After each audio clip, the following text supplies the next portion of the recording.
போட்ட சார், நீங்க ஆரம்பிக்கலாம். அகர முதல எழுத்தெல்லாம் ஆதி பகவன் முதற்றே உலகு. சான்றோர்களே,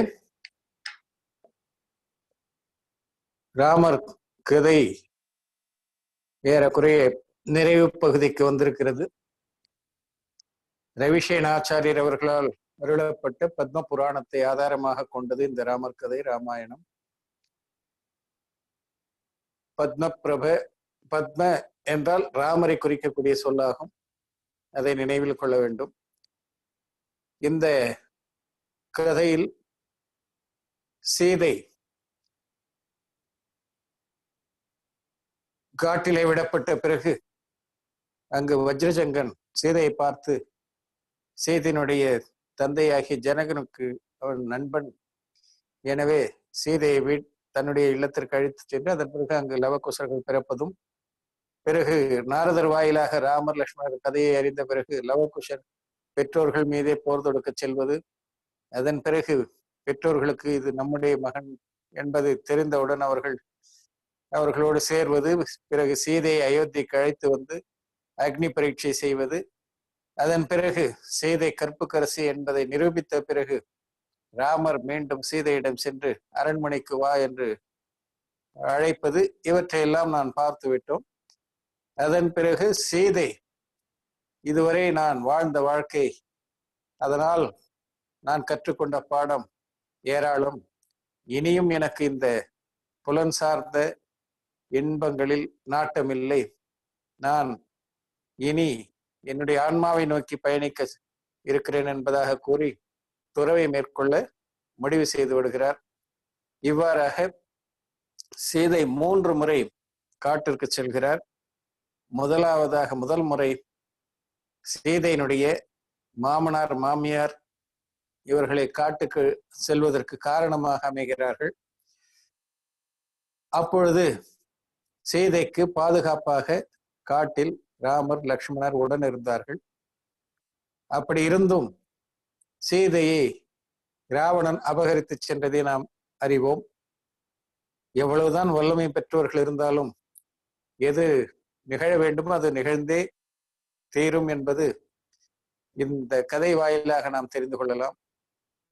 2வது முறை யாரை நம்பி, யார் நமக்கு பாதுகாப்பானவர், யார் நம்மை வாழ்நாள் முழுக்க வைத்து பாதுகாத்துக் கொள்வார், காத்துக் கொள்வார் என்று நம்பி கழுத்தை நீட்டினாரோ அந்த சீதைக்கு அவருடைய கணவராகிய ராமரே உலகியல் களங்கத்தை போக்குவதற்காக, மக்களால் ஏற்பட்ட களங்கத்தை போக்குவதற்காக கர்ப்ப நிலையில் இருக்கக்கூடிய சீதையை அவரே காட்டிற்கு அனுப்பி விடுகிறார். இப்பொழுது காட்டிலே அவருக்கு பாதுகாப்பதற்காக கணவரோ அல்லது வேறு யாரும் இல்லை.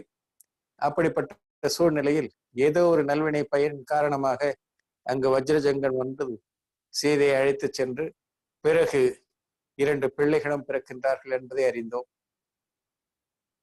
இப்பொழுது 3வது முறையாக சீதை காட்டுக்கு செல்கிறார். இப்பொழுது யாரும் அவரை பாதுகாப்பவர்கள் கிடையாது. எந்த தேவனோ அல்லது மற்றவர்களோ வந்து சீதையை அழைத்து சென்று பாதுகாக்க போவதில்லை. ஒன்றே ஒன்றுதான் சீதையை பாதுகாக்க போகிறது, அதுதான் அவர் மேற்கொண்ட அறமாகும். ஆக உண்மையில் ஓர் உயிருக்கு மிகவும் அரணாக திகழ்வது அறம் தவிர வேறொன்றும் இல்லை.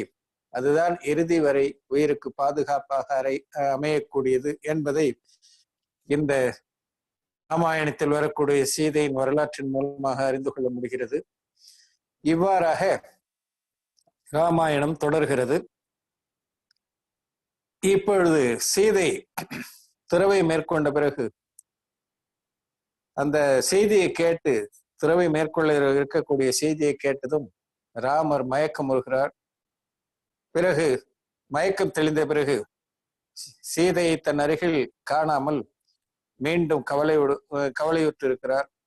அப்பொழுது மனதிலே சிந்திக்கிறார், நமக்கு மிகவும் வேண்டப்பட்டவர்கள், அவர்கள் மரணத்தை தழுவிவிட்டால் கூட பரவாயில்லை, சில காலம் துன்பம் இருக்கும், அதன் பிறகு அது மறைந்து போகும்.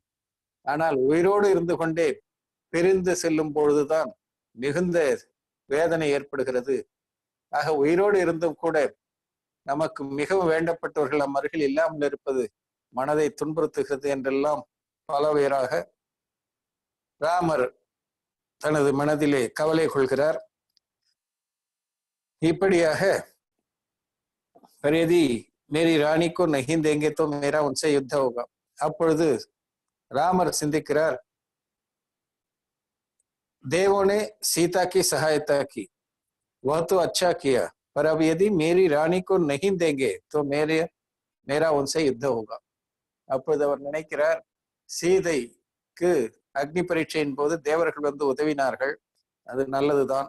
ஆனால் இப்பொழுது சீதை இப்படி துறவுக்கு செல்வதை என்னால் தாங்கிக் கொள்ள இயலவில்லை. எனவே நான் சென்று இதற்கு காரணமானவர்களோடு போர் தொடுப்பேன் என்பதாக வெகுண்டெழுந்து செல்கிறார்.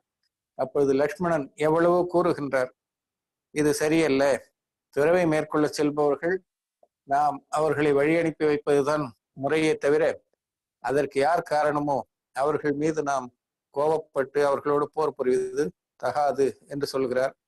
இருந்தாலும் ராமர் அதை கேட்காமல் துறவை மேற்கொள்ள இருக்கக்கூடிய சீதை அந்த குலபூஷன் கேவலியிடம் சென்று அவருடைய முன்னிலையிலே அவர் துறக்க இருக்கிறார். அந்த நேரத்தில் ராமர் அங்கு செல்கிறார். ராமர் அந்த கேவலி பகவானை பார்த்த உடனேயே அவருக்கு இருந்த அந்த கோபம், தாபம், வேகம் எல்லாம் அடங்கி அமைதியாகி விடுகிறார். ஏனென்றால் முனிகள் வசிக்கும் இடத்திலும் கேவலி பகவான் இருக்கும் இடத்திலும் விலங்குகள் கூட பகை உணர்வை பாராட்டுவது கிடையாது. அந்த விலங்குகள் கூட அமைதியாக கஷாயமின்றி ஒன்றை ஒன்று தாக்காமல் வாழ்ந்து கொண்டிருப்பது இதுதான் நியதி. எனவே இங்கு கேவலி பகவானை பார்த்தவுடன் ராமருக்கு எப்படி இவர் விலங்கை விட மனித குலத்தில் அதே பவத்தில் முக்தி அடையக்கூடிய தகுதி பெற்ற இவர் எப்படி கோபப்பட முடியும்? எனவே குலபூஷன் கேவலி பார்த்த உடனேயே, அவருடைய கந்த கொடியை பார்த்த உடனேயே அவருடைய வேகமெல்லாம் அமைதியாகி விடுகிறது. वे हाथी से उतरे, भगवान को नमस्कार कर उनकी 3 प्रदक्षिणा दी और उनके उपदेश का श्रवण किया. தன்னுடைய யானையிலிருந்து இறங்கி பகவான் அருகில் சென்று அவரை 3 முறை வலம் வந்து வணங்கி அவருடைய உபதேசத்தை கேட்கலானார். சீதா भी आरिका बनी उनके उपदेश को सुन रही थी. சீதையும் ஆரிகை தீட்சை மேற்கொண்டு பகவானுடைய உபதேசத்தை கேட்டுக்கொண்டிருக்கிறார். केवली के वैराग्य में उपदेश को सुनकर राम ने केवली से पूछा कि मैं किस उपाय से भव भ्रमण से छूटूं.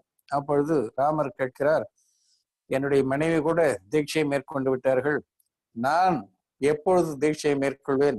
என்னுடைய இந்த பிறவி சுழற்சி என்றுதான் முடிவுக்கு வரும் என்பதாக வினவுகிறார். क्योंकि मैं रानियों सहित समस्त पृथ्वी का राज्य छोड़ सकता हूं, पर भाई का स्नेह तोड़ने में समर्थ नहीं हूं. ஏனென்றால் நான் அனைத்தையும் விடுவதற்கு தயாராக இருக்கின்றேன், ஆனால் என்னுடைய சகோதரனாகிய லக்ஷ்மணன் மீது இருக்கக்கூடிய பாசத்தை என்னால் துறக்க முடியவில்லை. அதன் காரணமாகத்தான் என்னால் இன்னும் வைராக்கியம் ஏற்படாமல் துறவை மேற்கொள்ள இயலாமல் அவருடைய சிநேகத்திற்கும் பாசத்திற்கும் கட்டுண்டு கிடக்கின்றேன். என்ன செய்வது என்று எனக்கு புரியவில்லை என்று சொல்கிறார். उनके स्नेह रूप के समुद्र के तरंगों में डूबे मुझको आप निकलने का उपाय बताइए. அவரோடு அன்பில் பிணைக்கப்பட்ட நான் எப்படி அதிலிருந்து மீள்வது என்பதை நீங்கள் தான் எனக்கு சொல்ல வேண்டும் என்று சொல்கிறார். इसके उत्तर में केवली भगवान की दिव्य ध्वनि में आया, तू शोक मत कर, तू बलदेव है, अभी कई दिनों तक वसुदेव के साथ सुख से राज्य करेगा, फिर जिनेश्वर व्रत धारण कर इसी भव में मोक्ष प्राप्त करेगा. केवली के मुख से राम का भविष्य जानकर सभी बहुत प्रसन्न हुए. அதன் பிறகு கேவலி பகவானுடைய திவ்ய துணியிலிருந்து இவருடைய வினாவிற்கு விடை வருகிறது. நீ சோகமடைய வேண்டிய அவசியம் இல்லை, இன்னும் சிறிது நாட்கள் இப்படித்தான் நீ வாசுதேவரோடு உடன் இருப்பாய். அதன் பிறகு நீயும் துறந்து தீட்சையை மேற்கொள்வாய். அந்த தீட்சையின் மூலமாக தவம் செய்து முக்தியை அடைவாய். எனவே கவலை கொள்ள வேண்டிய அவசியம் இல்லை என்று திவ்ய துணியிலிருந்து அந்த விடை கிடைக்க ராமரும் மகிழ்கிறார். அங்கு இருக்கக்கூடிய மற்றவர்களும் மிகவும் மகிழ்ச்சி அடைகின்றனர். इसके पश्चात विभीषण ने पूछा कि दशानन किस कारण से सीता को हर ले गया था. அதன் பிறகு விபீஷணன் அந்த திவ்ய துணியிலே பகவானிடத்திலே ஒரு கேள்வியை கேட்கிறார். இந்த தசானனன் என்னுடைய சகோதரன் சீதையை எதற்காக அபகரிக்க வேண்டும் என்று கேட்கிறார். धर्म अर्थ का मोक्ष का वेत्ता, अनेक शास्त्रों का पाठी, अनेक प्रधान गुणों से युक्त दशानन परस्त्री की अभिलाषा क्यों कर बैठा. தர்மார்த்த காமம் மோட்சத்தை நன்கு அறியக்கூடியவன், நல்ல ஆகமங்களை பயின்றவன், நல்ல குணங்களை உடையவனாக இருந்தவன். அப்படிப்பட்ட தசானனன் எதற்காக சீதையை அபகரித்து செல்ல வேண்டும்? லக்ஷ்மணே இஸ் தீர வீரக்கோ சங்கிராமிய கியோ மாறா. அப்படிப்பட்ட வீரம் பொருந்திய ராவணன், யாராலும் வெல்ல முடியாத ஆற்றலை பெற்றிருந்தவன். அப்படிப்பட்ட ராவணனை லக்ஷ்மணன் எவ்வாறு வென்றார்? இதற்கெல்லாம் என்ன காரணம் என்பதை விபீஷணன் வினவுகிறார். पुत्र स्वरूप केवली की वाणी में आया कि दशानन का जीव सीता के जीव पर अनेक भाव से आसक्त था. அதற்கு பதிலாக திவ்ய துணில் என்ன வந்தது என்றால், தசானன் கடந்த பல பிறவிகளாகவே சீதையும் தசானனுக்கும் தொடர்பு இருந்தது. சீதை தசானனன் சீதையை அடைய வேண்டும் என்ற விருப்பத்தோடு இருந்தான். பல பிறவிகளாகவே அது தொடர்ந்து இருந்தது. பருவசை பிராப்த நகை கசகா, ஆனால் ஒரு பிறவியிலும் சீதையை அவனால் அடைய முடியாமல் இருந்தது. अतः इस भव में ही दशानन के जीव ने सीता के जीव को प्राप्त करने की कोशिश की. அதனுடைய தொடர்ச்சியாக அந்த சம்ஸ்காரத்தின் காரணமாகத்தான் இந்த பிறவியிலும் சீதை மீது அவனுக்கு தசானனுக்கு மோகம் வந்தது. அதனால் அதை சீதையை அடைய வேண்டும் என்று முயற்சி செய்தான். ஆனால் இந்த பிறவியிலும் அது அவனுக்கு அந்த முயற்சி தோல்வியதையும் தழுவியது. राम और लक्ष्मण दोनों अनेक भव के भाई भाई हैं तथा रावण के जीव का लक्ष्मण के जीव से अनेक भव से वैर है. ராமர் லக்ஷ்மணர் உறவு சென்ற பல பவங்களாக பிறவிகளாக தொடர்ந்து இதே போல சகோதர பாசத்திலேயே தொடர்ந்து வந்து கொண்டிருந்ததன் காரணமாகத்தான் இப்பொழுதும் அந்த இரண்டு ராமர் லக்ஷ்மணரிடையே சகோதர பாசம் மிகுந்து காணப்படுகிறது. அதே போல ராவணனுக்கும் லக்ஷ்மணனுக்கும் பல பிறவிகளாகவே வைரபாவம் விரோத பாவம் இருந்து வந்தது. அதன் காரணமாகத்தான் இருவருக்கும் போர் மூண்டு லக்ஷ்மணன் ராவணனை வீழ்த்த வேண்டிய நிலையெல்லாம் ஏற்பட்டது.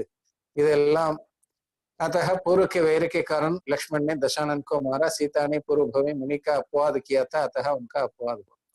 இப்படி எல்லாம் நேர்ந்ததற்கு இப்படி பூர்வ பவங்களில் இப்படிப்பட்ட சூழ்நிலைகள் தான் காரணம். அந்த சூழ்நிலைகள் தொடர்ந்து வந்ததன் காரணமாக, அதாவது ராமரும் லக்ஷ்மணரும் பூர்வ பவங்களில் சகோதரராகவே தொடர்ந்து வந்தார்கள். எனவே இருவருக்கும் பாசம் மிகவும் நெருக்கமாயிற்று. தசானனன் சீதையை அடைய வேண்டும் என்று கடந்த பல பிறவிகளாக தொடர்ந்து முயற்சி செய்தான். அதன் காரணமாக சீதை மீது அவனுக்கு மிகுந்த நாட்டம் ஏற்பட்டது, அடைய வேண்டும் என்ற ஒரு எண்ணம் ஏற்பட்டது. அதே போல லக்ஷ்மணனுக்கும் தசானனுக்கும் கடந்த பல பிறவிகளாகவே விரோத மனப்பான்மை இருந்ததன் காரணமாக இருவருக்கும் போர் மூண்டது.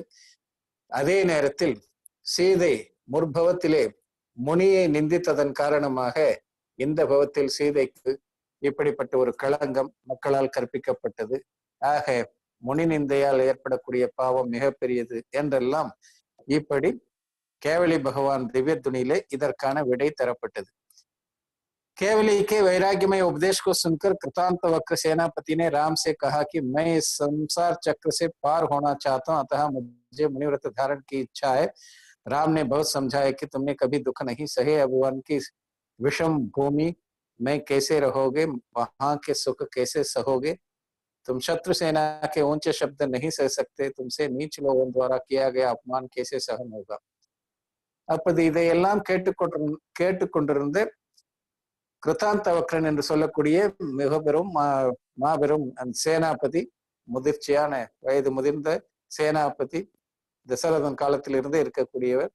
அந்த சேனாபதி ராமரிடம் சென்று, நானும் துறவை மேற்கொள்ள விரும்புகிறேன், எனக்கும் இந்த பிறவி அலுத்து போய்விட்டது, இனியும் நான் இப்படிப்பட்ட பிறவி சுழற்சியில் விழுவதற்கு நான் தயாராக இல்லை, எனவே எனக்கு அனுமதி தாருங்கள் என்று ராமரிடம் வினவ, ராமர் சொல்கிறார், நீ இப்பொழுது உனக்கு என்ன அவசரம், எதற்காக நீ துறவை மேற்கொள்ள வேண்டும், நீ எப்பொழுதும் காட்டிலோ வனத்திலோ கஷ்டங்களை எப்பொழுதும் எதிர்கொண்டது கிடையாது, எதிரிகள் யாராவது உன்னை பற்றி ஏதாவது சொல்லிவிட்டால் நீ கடும் கோபம் கொண்டவர்களை அழித்து விடக்கூடியவன், இப்பொழுது நீ முனி வேடம் பூண்டு முனிவராக அவர் தவம் செய்யும் போது உன்னை யாராவது அவமானம் செய்தால் அதை உன்னால் பொறுத்து கொள்ள முடியாது, அப்படிப்பட்ட சூழ்நிலையில் நீ இப்பொழுது தவத்திற்கு செல்ல வேண்டியது அவசியம்தானா, எனவே நீ அவ்வாறு செய்ய வேண்டாம் என்று ராமர் தடுப்பதற்காக முயற்சி செய்கிறார். ஆனால் கிருத்தாந்தவக்ரன் தன்னுடைய முடிவில் உறுதியாக இருப்பதை அறிந்து ராமர், சரி உன் விருப்பம் போல் நீ செய்து கொள் என்று சொல்லி அனுமதி தருகிறார். அப்பொழுது கிருத்தாந்தவக்கனிடம் சொல்கிறார், कदाचित तुम्हें इस जन्म में मोक्ष न हो और तुम देव हो तो संकट में आकर मुझे संबोधना. அப்பொழுது சொல்கிறார், ஒருவேளை நீ தவம் செய்து முக்தி அடைந்து விட்டால் திரும்ப போவதில்லை, ஆனால் அப்படி முக்தி அடையாமல் தேவனாக சென்று பிறந்தால் எனக்கு சங்கடம் ஏற்படும் பொழுது, கஷ்டம் ஏற்படும் போது என் வாழ்க்கையில் நீ எனக்கு வந்து உதவுவாயாக என்று சொல்லி அனுமதி கொடுத்து அனுப்புகிறார். கிருத்தாந்தவக்கர் போல, ஹே சுவாமி ஜெய்சி ஆப்கி ஆக்ஞா, கண்டிப்பாக நான் ஒருவேளை தேவனாக சென்று பிறந்தேன் என்றால் உங்களுக்கு இக்கட்டான சூழ்நிலை வரும்பொழுது கண்டிப்பாக வந்து உதவுவதாக சொல்லிவிட்டு சென்று விடுகிறான். இத்னா கேக்கர்வே அந்தர்பாகி பரிகிரக தியாக திகம்பர் முனி ஓகே, இதை கூறி துறவை மேற்கொள்கிறார். तदनंतर राम समस्त साधुओं को नमस्कार कर सीता के पास आए. वैराग्य में सीता को देखकर वे आश्चर्यचकित रह गए. वे मन में सोचते हैं कि कायर स्वभाव वाली, मेघ गर्जना से भी डरने वाली सीता अब महाभयंकर वन में कैसे रहेगी. कहाँ यह कोमल शरीर और कहाँ दुर्धर जनराज का तप. मेरी भूल थी कि जो मैंने महासती सीता को अपकीर्ति के भय से घर से निकाला, पर अब मैं कर ही क्या सकता हूँ. अब ये जिस मार्ग पर बढ़ चुकी है उससे इसे लौटाना मुश्किल है. अभी अभी मैंने दिव्य ध्वनि में सुना भी था कि जो होना है सो निश्चित है. अतः जब सीता के भाग्य में वनवास ही है तो वह महलों के सुख कैसे भोग सकती है. அதன் பிறகு ராமர் அனைத்து அங்கு சமோசரணத்தில் அந்த கேவலி சபையில் இருந்த அனைத்து முனிவர்களையும் மற்றவர்களையும் வணங்கி இறுதியாக சீதை கருகில் செல்கிறார். சீதை கருகில் செல்லும் பொழுதுதான் ராமர் சிந்திக்கலாயினார். இந்த சீதை அரண்மனையில் இருந்த பொழுது மேக கர்ஜனையை கேட்டு கூட நடுங்குவாள். அந்த கர்ஜனையை கூட தாங்கிக் கொள்ள இயலாதவள். அதை கண்டு கூட அச்சமுற்று பயப்படும் சுபாவமுடைய இப்படிப்பட்ட மிருதுவான தன்மையுடைய சீதை இப்பொழுது தவத்தை தாங்கி நிற்கிறார். இந்த தவத்தை எப்படி இவரால் தாங்கிக் கொள்ள முடியும்? ஏனென்றால் மிகவும் கோமளமான மிருதுவான சுபாவம் இயல்பு. இந்த தவமோ மிகப்பெரிய கடினமான தவம். ஆண்கள் கூட இந்த தவத்தை ஏற்று போற்றுவது என்பது மிகவும் கடினமாகும். அப்படிப்பட்ட இந்த கடினமான தவத்தை எப்படி சீதையால் ஏற்று போற்ற முடியும் என்றெல்லாம் பலவாறாக சிந்தித்துக் கொண்டு, இருந்தாலும் என்ன செய்வது, இப்பொழுது சீதை ஆரிகை துறவை மேற்கொண்டு விட்டார், எனவே இனி சீதையை நாம் இட்டு செல்ல இயலாது என்றெல்லாம் சொல்லி, எது நடக்க வேண்டுமோ அது நடந்தே தீரும் என்று பகவான் கூறியது உண்மைதான் என்று சொல்லி, அதன் பிறகு அரண்மனையிலே சுகத்தை எல்லா சுகத்தையும் பெற்றிருந்த சீதைக்கு அரண்மனை சுகம் நீண்ட நாள் நீடிக்கவில்லை. இதுவும் எல்லாம் எப்படி நடக்க வேண்டுமோ அப்படித்தான் நடக்க வேண்டும் என்ற நியதியின்படிதான் நடந்திருக்கிறது போலும் என்றெல்லாம் எண்ணிக்கொண்டு, इस प्रकार केवल के उपदेश को याद कर मन में धैर्य धारण कर उन्होंने सीता को नमस्कार किया. लक्ष्मण और लव कुश ने भी उनका यथोचित सम्मान किया और वे सभी अयोध्या लौट आए. அதன் பிறகு சீதையிடம் சென்று சீதையை வணங்குகிறார் ராமன். அந்த சீதையை காட்டிலே விட்டவரும் ராமர் தான். இன்று சீதை ஆரிகையான பிறகு கணவரே சீதையை வணங்குகிறார். இப்பொழுதானால் கணவர் இல்லை, எனவே ஆரிகையான சீதையை ராமர் வணங்குகிறார், லக்ஷ்மணர் வணங்குகிறார், லவகுசன் மகன்கள் அனைவரும் அவரையும் வணங்குகிறார்கள். எல்லோருமாக பகவானை வணங்கிய பிறகு ஆரியகைகளை அங்கிருந்த மற்ற துறவிகளையும் வணங்கி அயோத்திக்கு திரும்பி செல்கிறார்கள். सीता ने बहुत कठिन तपस्या की. अनेक उपवासों से उनका शरीर क्षीण हो गया. शरीर संस्कार रहित अत्यंत शांत चित्त सीता उग्र तप करने लगी. अपने अध्ययन मनन के बल पर वह सभी आर्यकाओं में प्रमुख हुई. उन्होंने 62 वर्ष तक तप किया. फिर आयु के 33 दिन शेष रहने पर सल्लेखना धारण कर देह त्याग कर दिया. श्रीलिंग को छेद कर वे अच्युत नामक 16वें स्वर्ग में प्रतीन्द्र हुई. அதன் பிறகு சீதை மிகவும் கடினமான தவங்களை கடும் தவங்களை எல்லாம் நோற்று உபவாசங்களை எல்லாம் செய்து உடலை மிகவும் க்ஷீணப்படுத்தி கொண்டு எந்தவித சம்ஸ்காரம் இல்லாமல் அமைதியாக அமர்ந்து உக்ர தபம் மூலமாக மற்ற ஆரிகைகளை காட்டிலும் முதன்மை இடத்தை பிடித்து, அதன் பிறகு இவ்வாறாக 62 ஆண்டுகள் சீதை தவத்தை மேற்கொண்டு ஆயுள் 33 நாட்கள் பாக்கி இருக்கும் பொழுது அப்படி கடைசி இறுதி 33 நாட்கள் சல்லேகனையை மேற்கொண்டு சல்லேகனை முறைப்படி முறைப்படி உடலை தியாகம் செய்து இதுவரை பெண்ணாக இருந்த இந்த உயிர் இப்பொழுது ஆணாக மாறி அச்சத கல்பத்திலே 16வது சொர்க்கத்தில் சென்று பிரதீந்தரனாக ஆண் பிறவியை பெற்று தேவ சுகத்தை அனுபவிக்கல் ஆயிற்று. बहन सीता को आरिखा देखकर भामंडल का मन भी विरक्त हो उठा, पर अपने अंदर की कमजोरी से वे स्वयं दीक्षा न ले सके. इस प्रकार वर्षम बीत गए. சீதையினுடைய சகோதரர் பாமண்டலன். ஆனால் பாமண்டலனும் சீதை தீட்சை இந்த நிகழ்ந்த நிகழ்வுகள் எல்லாவற்றையும் பார்த்த பிறகும் கூட பாமண்டலனுக்கு வைராக்கியம் ஏற்படவில்லை. அதற்கு காரணம் அவனுடைய மனது அந்த அளவுக்கு பக்குவப்படாததுதான் காரணம். எனவே இவ்வாறே பாமண்டலனும் பல ஆண்டுகள் இப்படியே இல்லறத்திலேயே இருந்து கொண்டு சுகத்தை அனுபவித்து வருகிறார். फिर बहन के समाधि मरण की सूचना सुनकर वे सोचते हैं कि मैं जिन दर्शन पूजा आदि नित्य करता हूँ, मुनियों को आहार भी देता हूँ, पर दीक्षा कैसे लो? यदि मैंने दीक्षा ली तो मुझमें आसक्त मेरी पत्नियां दुखी होंगी और उनके वियोग में मैं भी जीवित न रह पाऊंगा. फिर अभी मेरी उम्र ही क्या है, बुढ़ापे में दीक्षा ले लेंगे. इस प्रकार अपने को समझाते हुए वह अपनी पत्नियों के साथ भोगों में ही रमे रहे. சீதை சல்லேகனா பூர்வமாக மரணத்தை, அதாவது சல்லேகனா மரணத்தை தழுவியதை கேள்வியுட்ட பிறகும் கூட பாமண்டலன் என்ன நினைக்கிறார் என்றால், நான் எவ்வளவோ பூஜை செய்கிறேன், எவ்வளவோ தானம் அளிக்கிறேன், முனிகளுக்கு ஆகாரம் அளிக்கிறேன், இவ்வளவு எல்லாம் நான் இல்லற தர்மத்தை பின்பற்றி இருந்தாலும் எனக்கு வைராக்கியம் தோன்றவில்லையே. நான் ஒருவேளை தீட்சை மேற்கொண்டு விட்டால் என்னுடைய மனைவிகள் எல்லாம் மிகுந்த துயருக்கு ஆளாவார்கள்.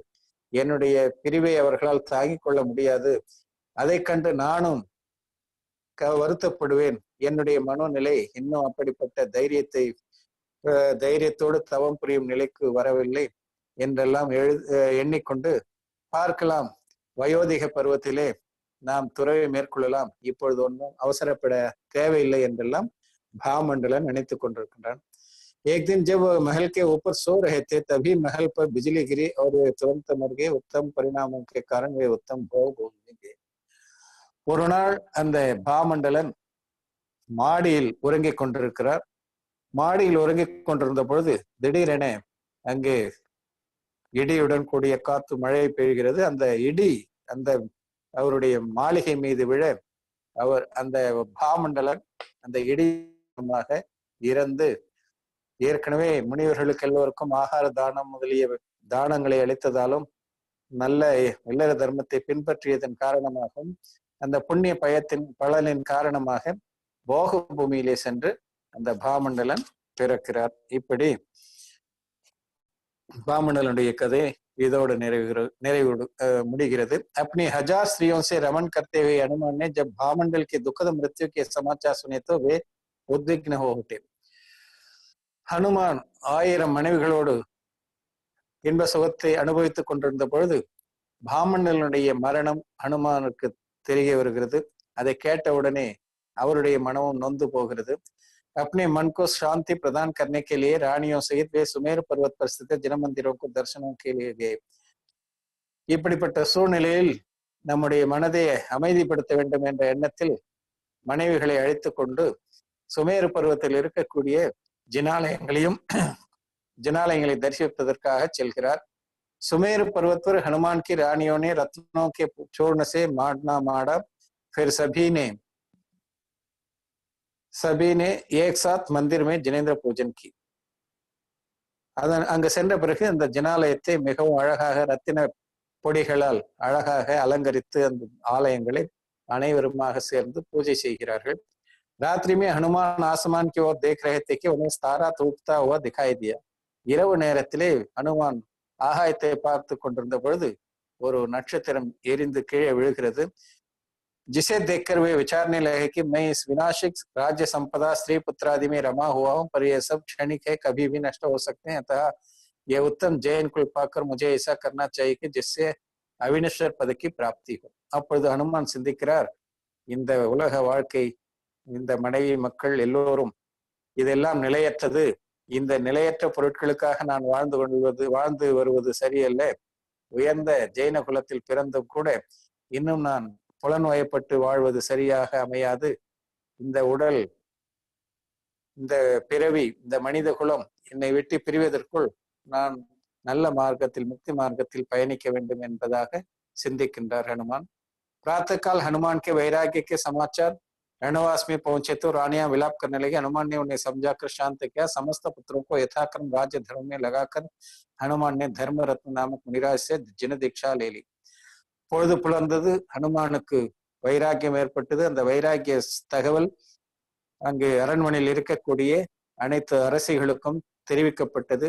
அரசிகள் அனைவரும் ஹனுமான் நம்மை விட்டு பிரிந்து செல்கிறாரே, கணவர் பிரிந்து செல்கிறாரே என்ற கவலையில் எல்லோரும் கதறி எழுகிறார்கள்। ஆனால் அனைவரையும் அழைத்து ஹனுமான் எல்லோருக்கும் புத்திமதி சொல்லி அவர்களை அமைதிப்படுத்துகிறார்।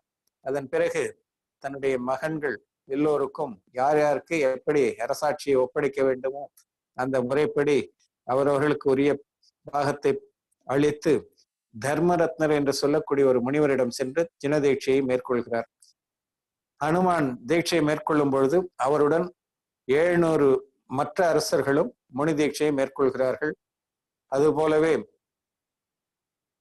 அவருடைய அரசிகளிலும் பலர் பந்துமதி என்று சொல்லக்கூடிய ஆரியையிடம் துறவை மேற்கொள்கிறார்கள்। இப்படியாக ஹனுமானோடு மற்ற அரசர்கள், பல அரசிகள் எல்லோரும் துறவை மேற்கொள்கிறார்கள்। कुछ समय पश्चात हनुमान ने तुंगगिरी पर ध्यान लगाया और अष्टकर्मों को भस्म कर वे सिद्ध हो गए। சில நாட்கள் கழிந்த பிறகு ஹனுமான் தவத்தை, மிகவும் கடும் தவத்தை மேற்கொண்டு தவம் புரிந்து கொண்டே துங்ககிரி என்ற ஒரு மலையை அடைகிறார்। அந்த துங்ககிரியில் சென்று தியானத்தில் ஆழ்ந்து என் வினைகளை வென்று முக்தியை அடைகிறார்। ஆக துங்கியோ கிரிசிகரே என்று வருகிறோம் பரிநிர்வாண பக்தியில்। ஆக துங்கி, மங்கி, துங்கி என்று சொல்கின்றோமே, அந்த துங்ககிரி அங்குதான் ஹனுமான் முக்தி அடைந்த இடமாகும்। இவ்வாறாக 19வது நாள் கதை நிறைவு பெறுகிறது। இப்பொழுது 20ஆம் நாள் கதைக்கு வருவோம்। राम लक्ष्मण के दिन सुखपूर्वक व्यतीत हो रहे थे। सभी और सुख शांति थी। एक दिन कांचन स्थल नामक नगर के कांचन रथ नामक राजा ने अपनी 2 पुत्रियों के स्वयंवर का आमंत्रण राम लक्ष्मण के पास भेजा, जिसमें सम्मिलित होने के लिए राम लक्ष्मण ने अपने सभी पुत्रों को भेज दिया। இப்படி பலரும் துறவை மேற்கொண்டு விட்டார்கள்। ராமர், லக்ஷ்மணர் அயோத்தியை ஆண்டு வருகிறார்கள்। அவர்கள் காலம் இப்படியாக இனிமையாக கழிந்து கொண்டு செல்கிறது।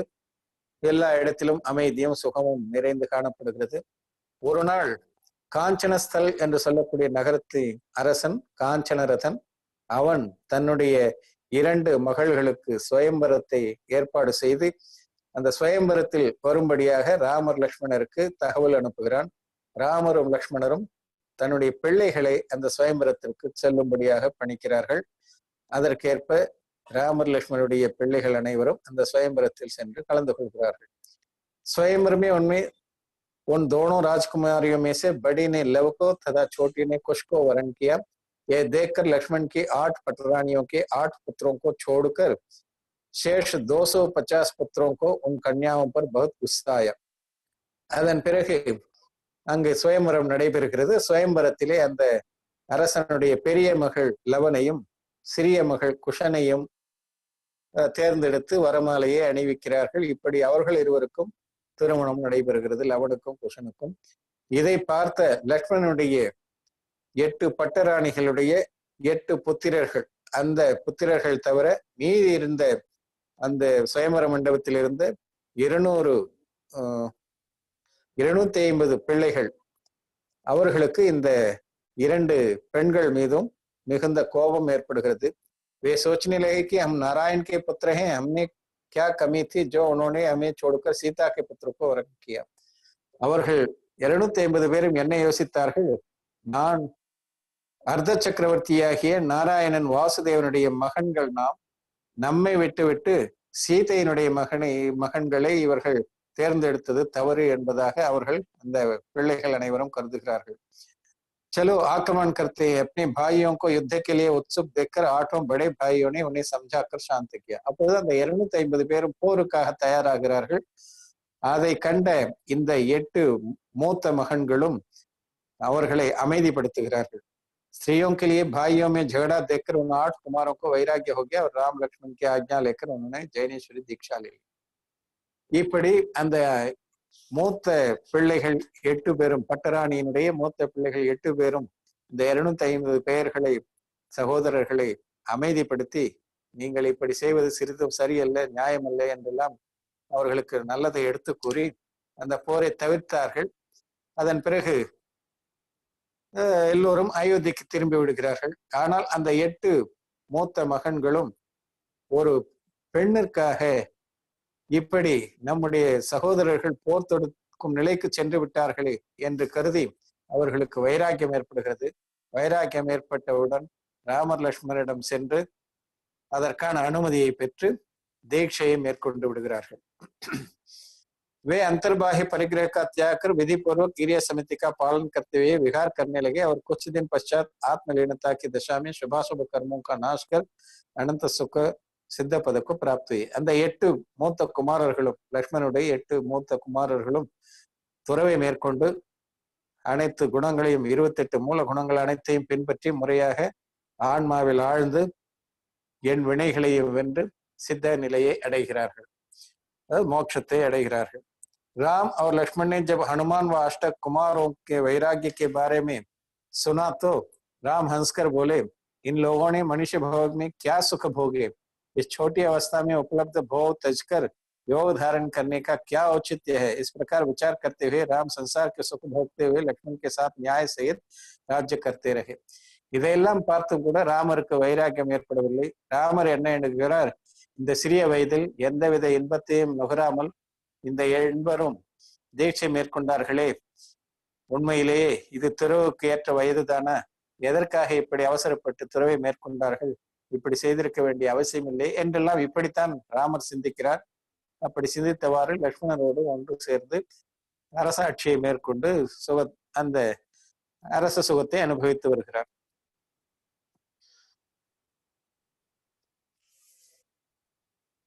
அப்பொழுது இந்த குரு சிஷ்யர் வழியிலே இந்த கதை சொல்லப்படுவதை நீங்கள் அறிவீர்கள். ஒரு அனுராக் என்று சொல்லக்கூடிய ஒரு சிஷ்யன் குருவிடம் கேட்கின்றான், ராமர் லக்ஷ்மணரை என்னுடைய பிணத்தை தூக்கி கொண்டு 6 மாதம் சுற்றி திரிந்தார் என்று நான் கேள்விப்பட்டிருக்கிறேனே, அது என்ன என்று எனக்கு இன்னும் புரியவில்லை என்று சொல்கிறான். அதற்கு குருஜி சொல்கிறார், एक दिन स्वर्ग में इंद्र अपनी सभा में तत्व चर्चा कर रहे थे. ஒரு முறை சொர்க்கத்திலே இந்திரன் அவையை கூட்டி தத்துவ சர்ச்சை செய்து கொண்டிருக்கிறார். तब तत्व चर्चा करते हुए वे बोले कि वह दिन कब आएगा जब मैं स्वर्ग की स्थिति पूर्ण कर मनुष्य भाव प्राप्त कर मनुष्य धारण करूंगा. அப்பொழுது சோதர்மன் எண்ணுகின்றான், என்று என்னுடைய ஆயுள் இந்த தேவ ஆயுள் முடிந்து மனிதனாக பிறந்து துறவை மேற்கொண்டு முக்தி அடைவேனோ தெரியவில்லையே, அந்த நாள் எப்பொழுது வரும் என்பதாக சிந்தித்து கொண்டு தன்னுடைய கருத்துக்களை அவையோருக்கு எடுத்து சொல்லிக் கொண்டிருக்கிறார். ये सुनकर एक देव बोला, அதை கண்டு ஒரு தேவன் சொல்கிறான், यहाँ स्वर्ग में तो अपनी यही बुद्धि होती है पर मनुष्य देह प्राप्त कर हम सब भूल जाते हैं. அப்பொழுது ஒரு தேவன் சொல்கிறான், நாம் சொர்க்க உலகத்தில் இருக்கும்போது நமக்கு இப்படிப்பட்ட எண்ணம் தோன்றுகிறது, ஆனால் மனித உடலை பெற்றவுடன் இதையெல்லாம் மறந்து விடுகிறோம் என்று. यदि मेरे वचन पर विश्वास न हो तो पूर्व में पंचम स्वर्ग के ब्रह्मेंद्र नामक इंद्र जो कि अभी रामचंद्र हैं उनको ही देख लो. वे यहाँ तो यही कहते थे पर जब वैराग्य का विचार तक नहीं करते. நான் சொல்லும் கருத்தின் மீது உங்களுக்கு ஒருவேளை நம்பிக்கை இல்லை என்றால், பூர்வ பவத்திலே பிரம்மேந்திர என்று சொல்லக்கூடிய இந்திரன் 5வது சொர்க்கத்திலே இருந்தான். அவன் ஆயுள் முடிந்து இப்பொழுது அவன்தான் ராமச்சந்திரராக ராமராக சென்று பிறந்திருக்கிறார். அவரையே எடுத்துக்கொள்ளுங்கள். இங்கு இருக்கும் பொழுது நான் விரைவில் தீட்சையை மேற்கொண்டு மனித பவத்தில் சென்று பிறந்து மனிதனாக பிறந்து துறந்து நான் முக்தி அடைய வேண்டும் என்று இப்படித்தான் சொல்லிக் கொண்டிருந்தார். ஆனால் இப்பொழுது எவ்வளவு ஆண்டுகளான ஆகிவிட்டன. பேரன்கள் எல்லாம் கூட துறவை மேற்கொண்டு விட்டார்கள், மனைவி துறவை மேற்கொண்டு விட்டார்கள். அப்படி இருந்தும் அவருக்கு இன்னும் துறவு மேற்கொள்ள வேண்டும் என்ற எண்ணமே வரவில்லை என்பதாக அந்த தேவன் இந்திரனிடம் சொல்லுகிறார். सहोदर मंत्री ने कहा, सब बंधनों में स्नेह का बंधन बड़ा मजबूत है. यदि अंग अंग बंधा हो तो भी व्यक्ति छूट सकता है, पर स्नेह बंधन से बंधा हुआ जीव एक अंगुल भी नहीं जा सकता. அப்பொழுது சகோதர மந்திரன் சொல்லுகிறான், சங்கிலியால் பூட்டப்பட்டவன் கூட அதை உடைத்து கொண்டு வெளியே வரலாம். ஆனால் பாசத்தால் பிணைக்கப்பட்டவன் அந்த பாசத்திலிருந்து வெளிவருவது என்பது மிக மிக கடினமாகும். ராமருடைய நிலையும் இப்பொழுது அப்படித்தான். லக்ஷ்மணனுடைய பாசத்தோடு பிணையப்பட்டிருப்பதால் அவரால் அதிலிருந்து விடுபட முடியாமல் இருக்கிறார். राम को देखे बिना लक्ष्मण को तृप्ति नहीं, वे अपने प्राणों से भी अधिक राम को चाहते हैं, अतः ऐसे भाई को तजकर राम कैसे वैराग्य प्राप्त करे. லக்ஷ்மணன் ராமரை பார்க்காமல் ஒரு நாள் கூட அவரால் தனியாக இருக்க முடியாது.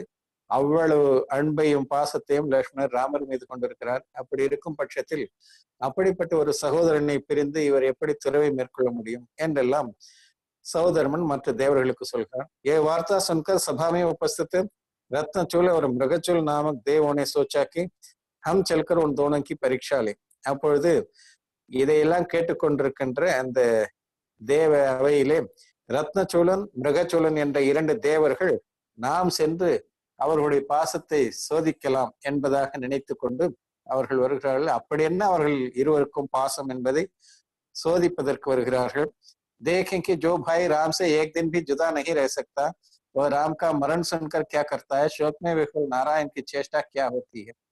ராமரை பிரிந்து ஒரு நாள் கூட இருக்க முடியாது என்ற சூழ்நிலையில் லக்ஷ்மணன் வாழ்ந்து வருகிறான் என்று கூறுகிறார்கள். ஒருவேளை லக்ஷ்மணன் இறந்து விட்டான் என்ற ஒரு செய்தியை நாம் பரப்பினால் அப்பொழுது ராமருடைய நிலை என்னவாக இருக்கும் என்பதை அதாவது ராமர் இறந்து விட்டார் என்ற ஒரு செய்தியை நாம் பரப்புவோமேயானால் நாராயணனாக வாசுதேவனாக இருக்கக்கூடிய லக்ஷ்மணனுடைய நிலை என்னவாகும் என்பதை நாம் சோதித்து பார்க்கலாம். ஏனென்றால் லக்ஷ்மணனுக்கு தான் ராமர் மீது அவ்வளவு பாசம். எனவே லக்ஷ்மணனிடம் சென்று ராமர் இறந்து விட்டார் என்று கூறினால் லக்ஷ்மணர் நாராயணர் வாசுதேவர் என்ன செய்கிறார் என்பதை பார்க்கலாம் என்று அவர்கள் அந்த தேவர்கள் இருவருமாக வருகிறார்கள். ऐसा सोचकर दोनों अयोध्या आए और विक्रिया कर समस्त अंतपुर की स्त्रियों का रुदन शब्द कराया और विक्रिया द्वारा बताया कि समस्त द्वारपाल मंत्री पुरोहित नीचा मोह किए हुए लक्ष्मण के पास आए और उन्होंने राम के मरण के समाचार सुनाए, जिन्हें सुनकर लक्ष्मण ने हाँ कहा और प्राण त्याग दिए. அப்பொழுது அந்த 2 தேவர்களும் வந்து அந்தப்புறத்திலே அரண்மனையிலே இருக்கக்கூடிய அனைத்து பெண்களையும் கதறி எழுவது போலவும் அங்க இருக்கக்கூடிய துவாரபாலர்கள் மற்றும் புரோகிதர்கள் எல்லோரும் தலையை சாய்த்து கொண்டு தலை குனிந்து கொண்டு அமைச்சர்கள் எல்லோரும் வந்து லக்ஷ்மணனிடம் ராமர் இறந்து விட்டார் என்ற ஒரு செய்தி அவர்கள் சொல்கிறார்கள். அப்படி இவர்கள் மாயையால் உருவாக்கி வைத்தார்கள் இந்த தேவர்களும். அந்த செய்தியை கேட்ட உடனேயே ஹா என்று சொன்னார். அவ்வளவுதான், ஹா என்று ஒரு ஒலி வாயிலிருந்து வந்தது. உடனே லக்ஷ்மணனுடைய உயிர் பிரிந்து விடுகிறது. பாருங்க, எப்படிப்பட்ட வல்லமை பொருந்தியவர், ஆற்றல் பொருந்தியவர். ராவணன் 3 கண்டத்துக்கு அதிபதியாக சக்கரவர்த்தியாக இருந்த ராவணனை வென்று வீழ்த்தியவர். அது இல்லாமல் எத்தனையோ வீரர்களை எல்லாம் வென்றவர். அவருடைய மரணம் ஒரு கணப்பொழுதிலே ஹா என்ற ஒரே ஒரு வார்த்தை தான், ஒரே ஒரு சொல் தான், ஒரு எழுத்து தான் வாயிலிருந்து வந்தது. அவருடைய உயிர் பிரிந்து விட்டது.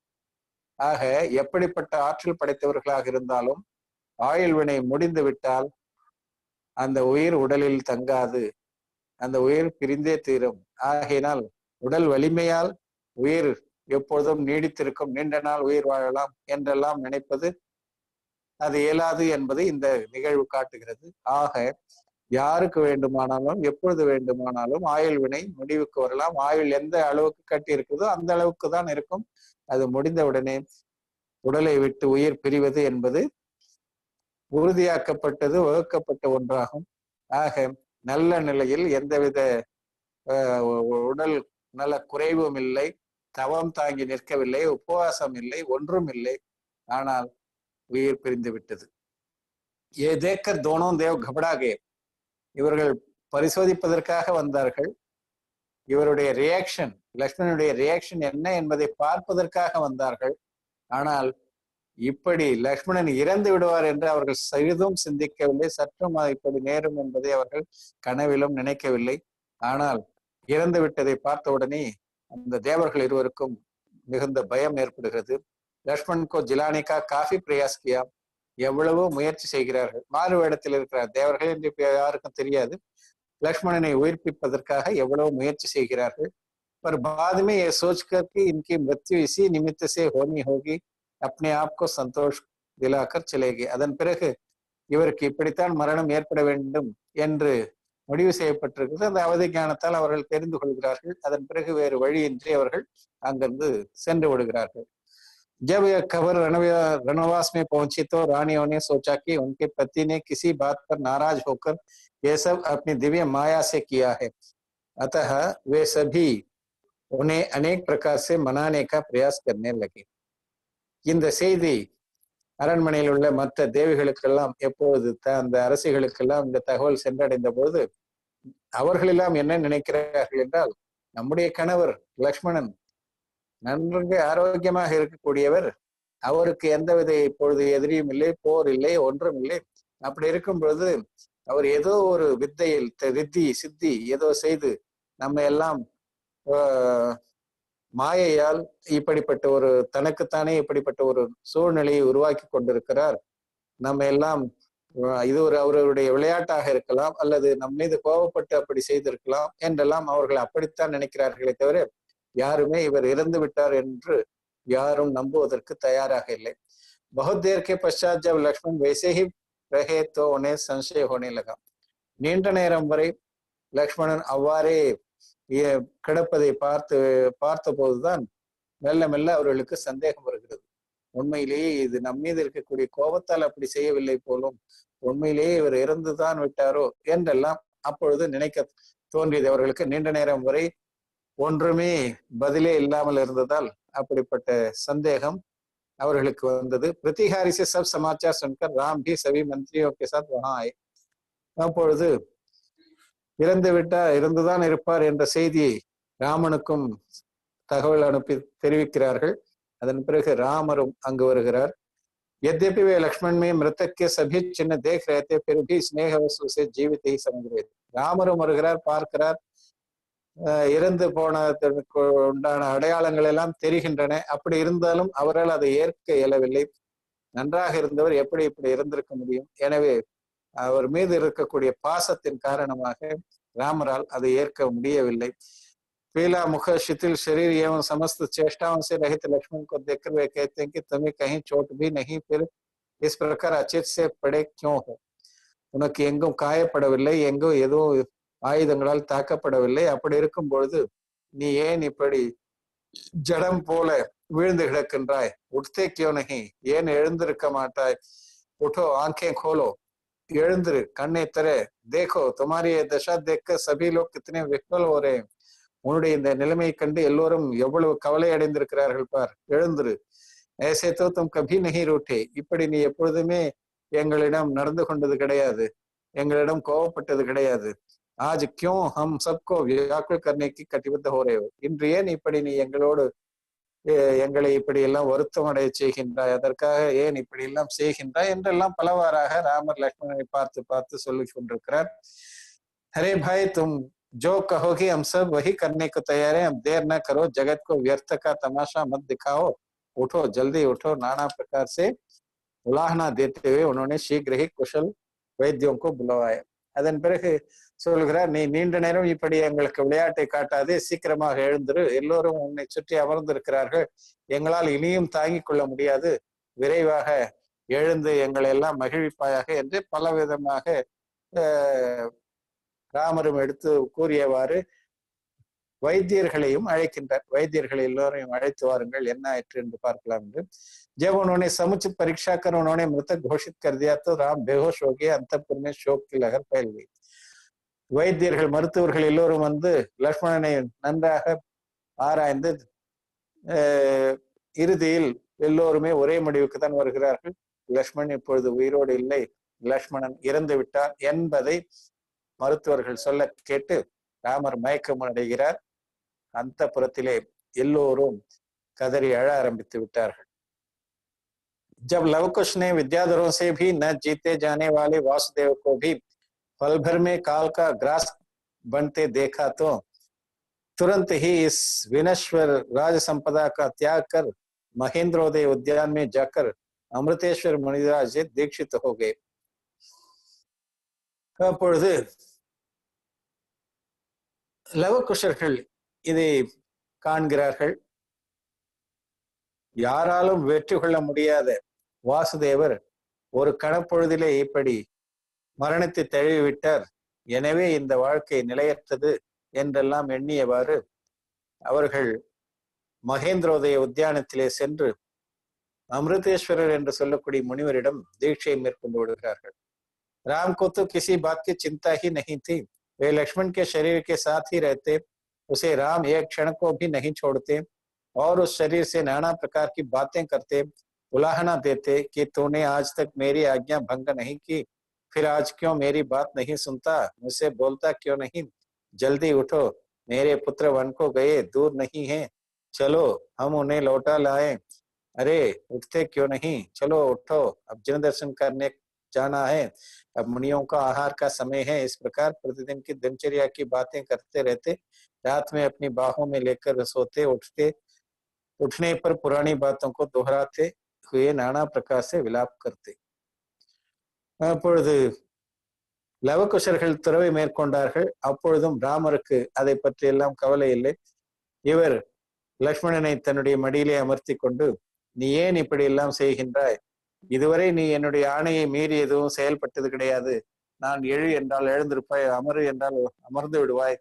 இன்று ஏன் இப்பொழுது என்னுடைய ஆணையை மீறி செயல்படுகின்றாய்? பார், அதோ பார், காலை பொழுது புலர்ந்து விட்டது. இப்பொழுது நாம் குளித்து உணவு அருந்த வேண்டும். அதோ பார், முனிவர்கள் வருகை, முனிவருக்கு ஆகாரம் தரக்கூடிய நேரம் நெருங்கி விட்டது. ஜினாலயத்திற்கு செல்ல வேண்டும். இப்படியெல்லாம் செய்யாமல் நீ இப்படியே படுத்து கிடக்கிறாயே என்றெல்லாம் பலவாறாக லக்ஷ்மணனிடம் உயிரோடு இருப்பது போல தின கடமைகளை எல்லாம் நினைவு கூறி இப்படியாக பேசிக் கொண்டிருக்கிறார். நீ சீக்கிரம் எழுந்திரு, என்னுடைய மகன் லவகுசன் இருவரும் காட்டிற்கு சென்று விட்டார்கள். நாம் சென்று அவர்களை மீட்டு வர வேண்டும். அவர்கள் துறவு மேற்கொள்வதற்கு முன்பாக அவர்களை வீட்டுக்கு அழைத்து வர வேண்டும். நீ எழுந்திரு எழுந்திரு என்று எல்லாவற்றையும், முன்பு நடந்த கதைகளையும் இப்பொழுது எல்லாவற்றையும் சொல்லி சொல்லி ராமர் மிகவும் வருத்தமுற்று காணப்படுகிறார். இங்கு நாம் சிந்திக்க வேண்டியது என்னவென்றால், ராமர் அதே பவத்தில் முக்தி அடையக்கூடியவர். அதே பவத்தில் முக்தி அடையக்கூடிய ராமர் சீதையை பிரிந்த பொழுதும் இப்படித்தான் கதறி எழுதார். சீதை இல்லாமல் எனக்கு வாழ்க்கையே இல்லை என்று வாழ்ந்து வந்தார். இப்பொழுது லக்ஷ்மணனை பிரிந்திருக்கும் பொழுதும் அதே போல நடந்து கொள்கிறார். ஒரு நாள் இல்ல, 2 நாள் இல்ல, 6 மாத காலம் வரை அந்த பிணத்தோட இருந்து வருகிறார். உண்மையில் அப்படி ஒரு சம்யக் திருஷ்டி, சாயக சம்யக் திருஷ்டி இருப்பாரா என்றால் இருக்கிறார் என்றுதான் இந்த கதையை நமக்கு கூறுகிறது. அப்படி என்றால் அது போல இன்று ஒருவர் வருத்தப்படுகிறார் அல்லது ஒருவர் இப்படி நடந்து கொள்கிறார் என்றால் நாம் அவரை சம்யக் திருஷ்டி என்று ஏற்றுக்கொள்வோமா? ஆனால் எல்லோரும் அப்படி அல்ல. அவர்கள் எல்லாம் மகா புருஷர்கள். சக்கரவர்த்தி, பலதேவர், வாசுதேவர் இவர்கள் எல்லாம் மிகுந்த ஆற்றல் படைத்தவர்கள். எந்த அளவுக்கு அவர்களுக்கு ஆற்றல் இருக்கிறதோ அந்த அளவுக்கு இன்பத் துன்பங்களை வெளிப்படுத்தக்கூடிய ஆற்றலும் உண்டு. நமக்கெல்லாம் அப்படிப்பட்ட ஆற்றல் படைத்த உடல் அமைப்போ மற்றதோ கிடையாது. ஆகையினால் அவர்களைப் போல நம்மால் இன்பத் துன்பங்களை வெளிப்படுத்தவும் இயலாது, அனுபவிக்கவும் முடியாது. அது ஒரு பக்கம் இருந்தாலும் அப்பிரத்யாக்கியான, அதாவது இவர்களுக்கு அனந்தானுபந்தி குரோதமான மாயா லோப கஷாயம் 4ம் கிடையாது. ஆனால் அப்பிரத்யாக்கியான குரோதமான மாயாலோப கஷாயம் உதயத்தில் இருக்கும் போது இந்த அளவுக்கு 6 மாத காலம் வரை அவர்கள் தான் என்ன செய்கிறோம் என்பதை கூட உணராமல் இப்படி செயல்பட முடியும் என்பதுதான் அந்த வினையினுடைய உச்சக்கட்ட வெளிப்பாடாகும், வினை உதயத்தினுடைய வெளிப்பாடாகும். அதனால் ஏற்படக்கூடிய நிலைதான் இது. இதே நிலைதான் பரத சக்கரவர்த்தி பாகுபலி மீது சக்கரரத்னத்தை ஏவிய போதும் இப்படிப்பட்ட சூழ்நிலை ஏன் ஏற்பட்டது என்றால் அதற்கும் இதுதான் காரணம். ஆக அந்த அப்பிரத்யாக்கியான குரோதமான மாயாலோபம் எந்த அளவுக்கு முழுமையாக உதயத்தில் வந்தால் அது எந்த அளவுக்கு தாக்கத்தை ஏற்படுத்தும் என்பதை இந்த கதை மூலமாக, உதாரணங்கள் மூலமாக நாம் தெரிந்து கொள்ள வேண்டும். ஆக இதற்கு மேல் செல்லாது. 6 மாதத்திற்கு மேலும் அது நீடித்தால் அவருடைய அந்த சம்யக்த நிலை இல்லாமல் போய்விடும். ஆனால் அவர் க்ஷாயிக சம்யக்தத்தை உடையவர். பரத சக்கரவர்த்தி ஆகட்டும் அல்லது ராமராகட்டும் எல்லோரும் க்ஷாயிக சம்யக் திருஷ்டி. எனவே 6 மாதத்திற்கு மேலும் அப்படிப்பட்ட பரிணாமம் நீடிக்காது. எனவேதான் இங்கு அவர் 6 மாதத்திற்குள்ளாக உண்மையை புரிந்து கொள்கிறார். அதன் பிறகு துறவை மேற்கொள்கிறார். அது கதையில் பிற்பகுதியில் வர இருக்கிறது. ஆக இப்படி ஒரு உயிர் அனந்தானுபந்தி கஷாய உதயத்தில் இருந்தால் அதுக்கு எல்லையே கிடையாது. எவ்வளவு நாளைக்கு ஒரு நாளும் வைர விரோதத்தை பாராட்டி கொண்டிருக்கும். ஆனால் அப்பிரத்யாக்கியான கஷாய அனந்தானுபந்தி விலகி அப்பிரத்யாக்கியான குரோதமான மாயாளவு உதயத்துக்கு வரும்பொழுது 6 மாத காலம் வரை இப்படி மோக வயப்பட்டு இப்படி தன்னை மறந்து செயல்படுவதற்குண்டான வாய்ப்பு இருக்கிறது. ஆனால் எல்லோருக்கும் அப்படிப்பட்ட சூழ்நிலை அமைந்தே தீரும் என்பது கிடையாது. அமைந்தால் மேக்சிமம் லிமிட் இதுதான் 6 மாத காலம். அதற்கு மேல் நீடித்தால் சம்யக்தம் இல்லாமல் போய்விடும். ஆக இதை இந்த நேரத்தில் நாம் தெரிந்து கொள்ள வேண்டும் என்பதற்காக சொல்கின்றேன். இப்படிலாம் பண்றாரு, நாம அப்படிலாம் பண்ணலையே, ஆகையினால் நாம் அவரை விட சிறந்தவர் அப்படின்னு நினைச்சிட கூடாது. அதே நேரத்தில் எல்லோரும் அப்படி செய்வதும் கிடையாது என்பதையும் நாம் தெரிந்து கொள்ள வேண்டும். उक्त समस्त समाचार सुनकर विभीषण विराधित सुग्रीव आदि सभी अपने समस्त परिवार सहित शीघ्र अयोध्या आए और राम को नमस्कार कर राम से धीरे से विनय पूर्वक बोले कि आप जिनवाणी के ज्ञाता हैं, संसार का स्वरूप जानते हैं, इसलिए आपको यह शोक छोड़ना चाहिए। विभीषण ने कहा कि यह तो अनादिकाल से चला आ रहा है कि जो जन्मता है वह मरता है, यह शरीर विनाशी है, अतः शोक करना व्यर्थ है, इसलिए हमें आत्मकल्याण का उपाय करना चाहिए। இப்படி இருக்கின்ற சூழ்நிலையிலே விபீஷணன், விராதிதன், சுக்ரீவன் முதலான அரசர்களும் அவரவர்கள் நகரத்திலிருந்து இங்கு அயோத்தியை நோக்கி வருகிறார்கள். இந்த தகவலை தெரிந்தவுடன் அப்படி வந்தவர்கள் ராமரை பார்த்து மிகவும் அனுதாபத்தோடு சொல்கிறார்கள், நீங்கள் எல்லாம் நன்கு அறிந்தவர்கள், சாஸ்திரத்தை அறிந்தவர்கள், எல்லோரும் எப்படி செயல்பட வேண்டும் என்பதை எல்லாம் மற்றவர்கள் எடுத்துரைக்கக்கூடிய ஆற்றல் படைத்தவர்கள். இப்படிப்பட்ட நீங்கள் உலகத்தினுடைய இந்த நிலையாமை, யாருக்கு எப்பொழுது வேணாலும் மரணம் ஏற்படலாம் என்பதை உணராமல் இப்படி வருத்தப்பட்டு உங்களை நீங்களே கவலைக்குள்ளாக்கி கொள்வது எந்த விதத்திலும் சரியாக தோன்றவில்லையே என்று மிகவும் பணிவோடு அவர்கள் கூறுகிறார்கள். விபீஷணனும் அவ்வாறே சொல்கிறார், இதெல்லாம் அனாதி காலமாக பிறப்பும் இறப்பும் தொடர்ந்து வந்து கொண்டிருக்கிறது தானே, இதை நீங்கள் அறியவில்லையா? எதற்காக இப்படி கவலைப்படுகின்றீர்கள்? இந்த கவலையை விட்டு நீங்கள் ஆன்ம கல்யாணத்துக்காக உங்களை தயார்படுத்திக் கொள்ளுங்கள் என்றெல்லாம் விபீஷணனும் மற்றவர்களும் எடுத்து சொல்கிறார்கள். इस प्रकार अनेक तर्कों से उन्हें समझाते रहे, पर राम पर उस पर कोई असर न हुआ। वे लक्ष्मण के मृतक शरीर को छोड़ने को तैयार नहीं हुए, न ही उनकी दग्ध क्रिया करने दी। जो दग्ध क्रिया की बात करता उस पर क्रोधित हो उठते, उसको शत्रु समझते, लक्ष्मण के शव को अपने कंधे पर उठाकर चलते, किसी पर विश्वास नहीं करते, अपने हाथों से उसे नहाते, तैयार करते, उसे दूध पिलाने की, खाना खिलाने की भी कोशिश करते। இப்படி யார் எதை எடுத்து சொன்னாலும், எவ்வளவுதான் தர்க்கத்தை எடுத்து கூறினாலும் அதையெல்லாம் அவர் கேட்பதற்கு தயாராக இல்லை. அதே நேரத்தில் லக்ஷ்மணனுடைய இறுதி சடங்கை செய்வதற்கும் அவர் அனுமதிக்கவில்லை. யாராவது அப்படி சொன்னால், இது பிணம், இறந்து போன உடல், இதை நாம் எரித்து விட வேண்டும், இறுதி கடனை முடித்து விட வேண்டும், இறுதி சடங்கை செய்தாக வேண்டும் என்று யாராவது கூறினால் உடனே அவர் மீது ராமருக்கு கோபம் வருகிறது. எனவே யாரும் ஒரு முறை 2 முறை கூறிவிட்டு வேறு வழி இல்லாமல் அமைதியாகி விடுகிறார்கள். ஆக அப்படி சொல்பவரை எதிரியாகவே கருத ஆரம்பித்து விடுகிறார் ராமர்.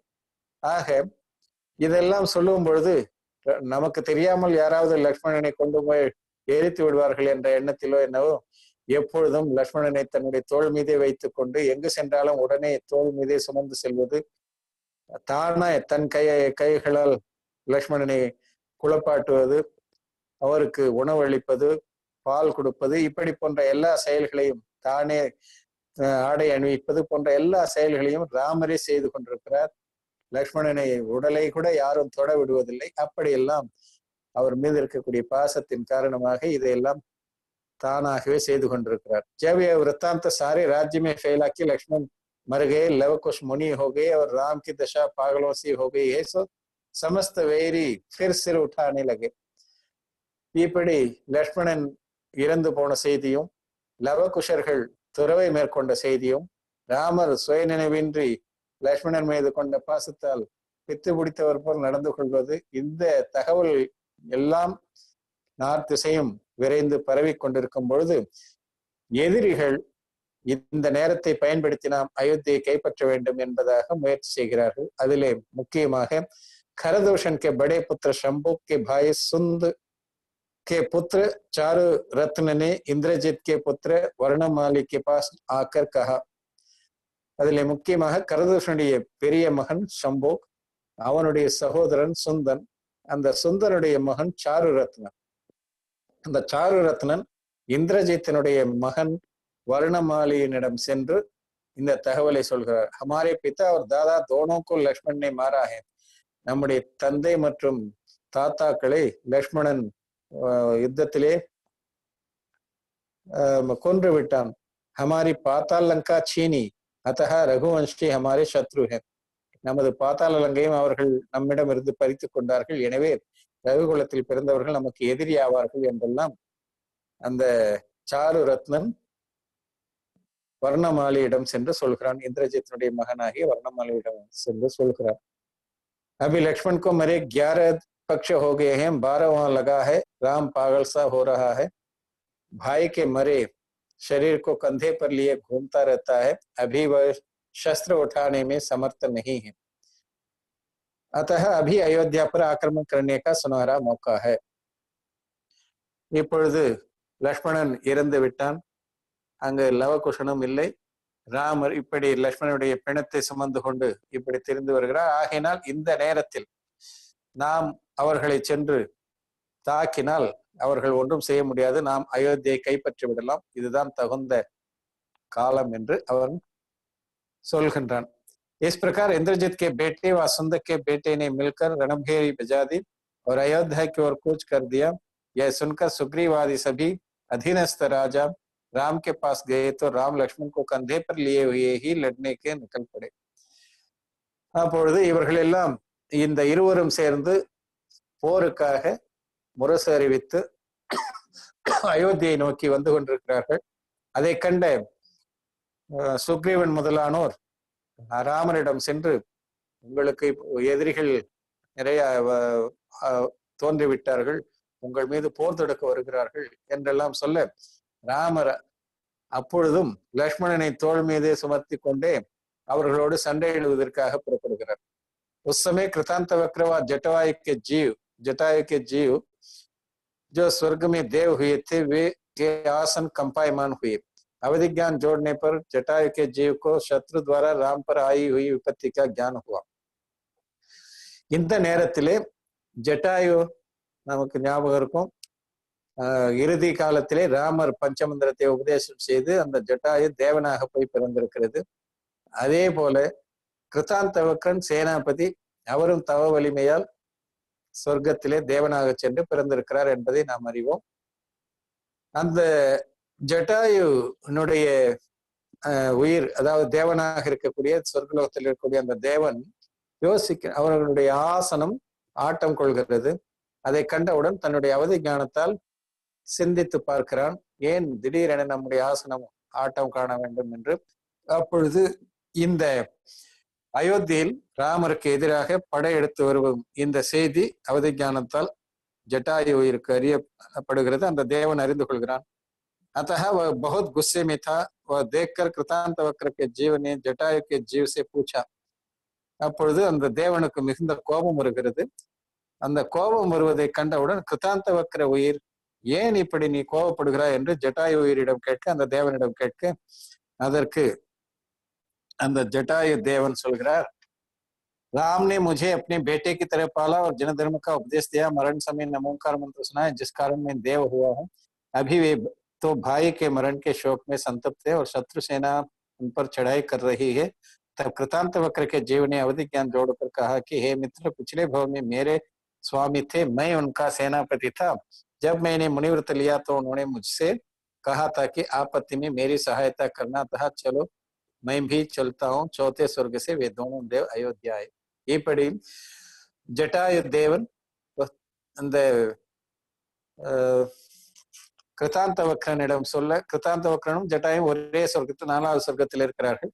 சொன்னவுடன் அந்த கிருத்தாந்தவக்ரன் தன்னுடைய அவதி ஞானத்தை பிரயோகித்து யோசிக்கிறார் யார் என்று. அப்பொழுது கிருத்தாந்தவக்ரனுக்கும் தெரிய வருகிறது, அடே இது நம்முடைய சுவாமி, முற்பகத்தில் நமக்கு சுவாமியாக இருந்த ராமர் தான் இவர். எனவே அவர் ஏற்கனவே நம்மிடம் சொல்லியிருக்கிறார், நான் தேவனாக சென்று பிறந்தால் இறுதி காலத்தில் சங்கடம் வரும்போது எனக்கு உதவாய் என்று நமக்கு துறவை மேற்கொள்ளும் போதே கூறியிருந்தது நினைவுக்கு வர, உடனே ஜட்டாயு என்ற தேவனிடம் இந்த கிருதாந்த வக்ர தேவனும் சொல்கிறார், நானும் உன்னோடு வருகிறேன், இருவருமாக சேர்ந்து சென்று நாம் ராமருக்கு இந்த சூழ்நிலையிலே நாம் உதவுவோமாக என்று அவர்கள் இருவரும் சொர்க்கலோகத்திலிருந்து அயோத்திக்கு வருகிறார்கள். कृतांत वक्र के जीव ने जटायु के जीव से कहा कि तुम शत्रुसेना की ओर जाओ और उनकी बुद्धि हरो तथा मैं रघुनाथ के समीप जाता हूँ. அப்பொழுது அயோத்தி வந்தவுடன் கிருத்தாந்த வக்ரன் அந்த தேவன் சொல்கிறான் ஜட்டாயுவிடம், நீ எதிரி படைகள் இடம் சென்று அவர்களுடைய புத்தியை நீ அபகரித்துக்கொள், அவர்களுக்கு புத்தி இல்லாமல் செய்துவிடு, நான் ராமரிடம் செல்கிறேன் என்று சொல்லி ஜட்டாயுவை எதிரி படைகள் பக்கம் அனுப்பிவிட்டு இந்த கிருத்தாந்த वक्रन रामरिडम வருகிறார். तब जटायु के जीव ने शत्रु सेना को मोहित किया तथा माया से ऐसा दिखाया कि अयोध्या के आगे और पीछे दुर्गम पहाड़ है, अयोध्या सुबटों से भरी पड़ी है, कोट आकाश से लगे हैं, अयोध्या के अंदर और बाहर विद्याधर भरे पड़े हैं, वे शत्रु से जीत नहीं सकते हैं.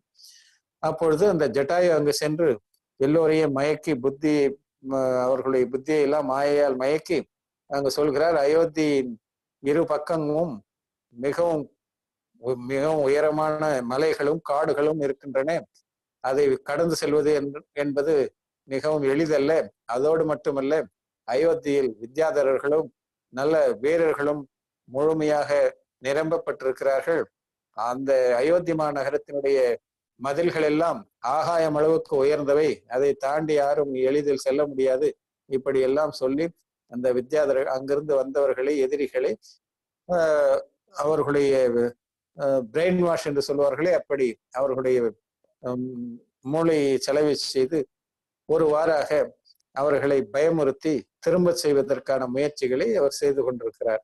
वे शत्रु से जीते नहीं जा सकते, अजय हैं, ये सब देख अपनी जान बचाने के लिए शत्रु की सेना में भगदड़ मच गई. இப்படி எல்லாம் அயோத்தியை பற்றியும் அயோத்தியில் இருக்கக்கூடிய வீரர்களை பற்றியும் அந்த அயோத்தி எப்படி பாதுகாக்கப்பட்டிருக்கிறது என்பதை பற்றியெல்லாம் எடுத்து கூறி, நீங்கள் சென்றீர்கள் என்றால் உங்களுக்கு மரணம் உறுதி என்றெல்லாம் எடுத்து சொல்ல அந்த படை வீரர்களுக்களையே சிலர் பயந்து போய் ஓட ஆரம்பித்து விட்டார்கள். पर उन्हें भागने का रास्ता ही दिखाई नहीं देता था, तब देव ने अपनी विक्रिया द्वारा दक्षिण दिशा में भागने का मार्ग बनाया.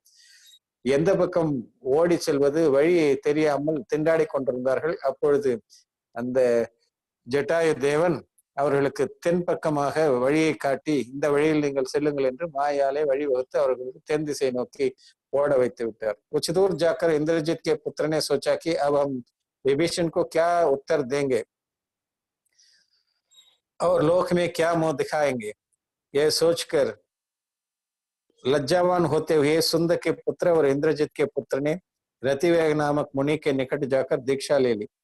இப்படி படை வீரர்கள் எல்லோரும் இலங்கையை நோக்கி ஓடிக்கொண்டிருந்த பொழுது அங்கு இந்திரஜித்தினுடைய மகன் சொல்கின்றான், இப்பொழுது நாம் இலங்கைக்கு சென்றால் விபீஷணன் நம்மை எப்படி பார்ப்பார், நாம் செய்தது தவறு, விபீஷனுக்கு எப்படி நாம் நம் முகத்தை காட்டுவது, எனவே வெட்கப்பட்டு இனி நாம் இலங்கைக்கு சென்றால் நமக்கு அவமானம் தவிர வேறொன்றும் மிஞ்சாது என்று எண்ணி அந்த சுந்தரனுடைய மகனும் இந்திரஜித்தினுடைய மகனும் இருவருமாக ரதிவேகர் என்று சொல்லக்கூடிய ஒரு முனிவரிடம் சென்று தீட்சை மேற்கொண்டு விடுகிறார்கள்.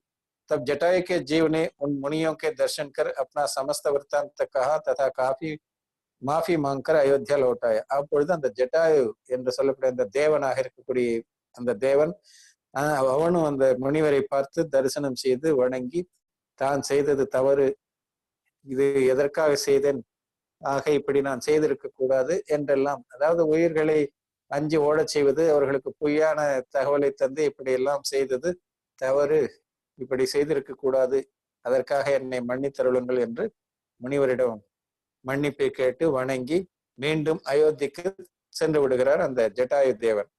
अयोध्या आकर उसने राम को लक्ष्मण के वियोग में बालकों से चेष्टा करते देखा. अयोध्या வந்த பிறகு ராமர் குழந்தை போல் லக்ஷ்மணனை வைத்துக் கொண்டு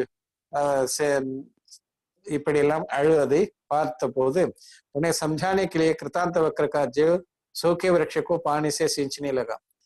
ராமருக்கு எப்படியாவது சுயநினைவை வரவழைக்க வேண்டும், அவருக்கு எப்படியாவது அறிவில் தெளிவு ஏற்பட வேண்டும். இப்படி எவ்வளவு நாட்கள் தான் லக்ஷ்மணோடு இவர் இருப்பது என்றெல்லாம் சிந்திக்கிறார்கள். அப்பொழுது கிருத்தாந்த வக்ர தேவன் என்ன செய்கிறார்? காய்ந்து உலர்ந்த வேரோடு காய்ந்து போன ஒரு மரத்துக்கு தண்ணீர் ஊற்றுகிறார்.